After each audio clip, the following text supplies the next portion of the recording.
I applied body filler and primer to the top half of the rear panel to seal and protect it from rust. Alright, so I made a bit of progress on this tonight. I laid down some filler here where that rust patch panel was. I'm wondering if you can see the propane heater light, that red. You see how the body's kind of wavy, especially right here? That's factory. That's where the spot welds are. You can probably make out the little spot welds. So I don't know why the last guy who did this put Bondo over each one of these.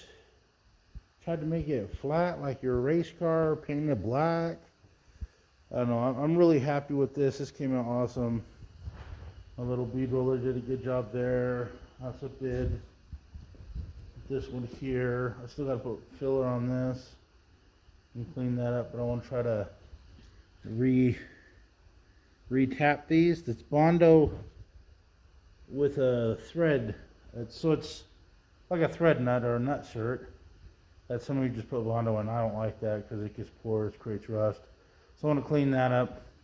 I'm also not doing the center section, as you can see. I still got to put filler in that entire line.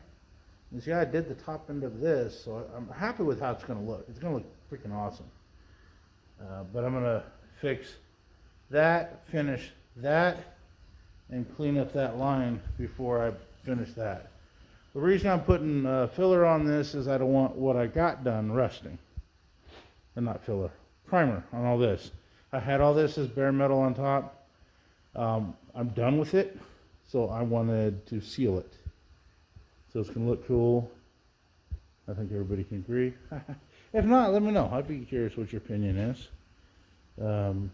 Like I said, I use my Jeeps as Jeeps, so making this perfect is not a priority. I want it to look like a military Jeep, what it is.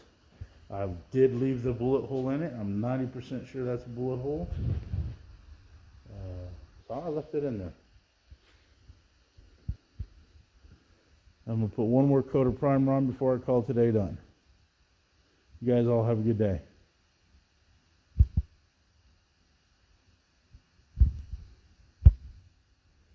Okay. Please like, subscribe, and comment.